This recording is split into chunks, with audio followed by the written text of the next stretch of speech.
few moments ago, I placed a wreath at the tomb of the unknown soldier.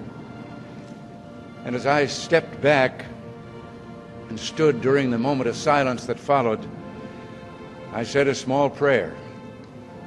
And it occurred to me that each of my predecessors has had a similar moment, and I wondered if our prayers weren't very much the same, if not identical. We celebrate Veterans Day on the anniversary of the armistice that ended World War I, the armistice that began on the 11th hour of the 11th day of the 11th month. And I wonder, in fact, if all Americans' prayers aren't the same as those I mentioned a moment ago. For all we can ever do for our heroes is remember them and remember what they did, and memories are transmitted through words. We see these soldiers in our mind as old and wise.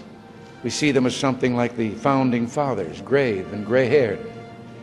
But most of them were boys when they died, and they gave up two lives, the one they were living and the one they would have lived. When they died, they gave up their chance to be husbands and fathers and grandfathers. They gave up their chance to be revered old men. They gave up everything for our country, for us. And all we can do is remember. There's always someone who is remembering for us. No matter what time of year it is or what time of day, there are always people who come to this cemetery, leave a flag or a flower or a little rock on a headstone, and they stop and bow their heads and communicate what they wished to communicate.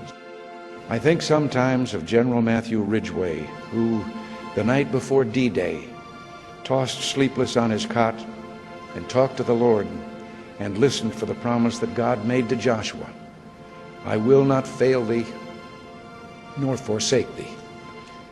We are surrounded today by the dead of our wars. We owe them a debt we can never repay. All we can do is remember them and what they did and why they had to be brave for us. All we can do is try to see that other young men never have to join them.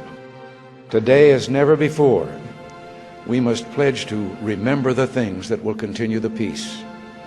Today, as never before, we must pray for God's help in broadening and deepening the peace we enjoy. Let us pray for freedom and justice and a more stable world. And let us make a compact today with the dead, a promise in the words for which General Ridgway listened: "I will not fail thee nor forsake thee."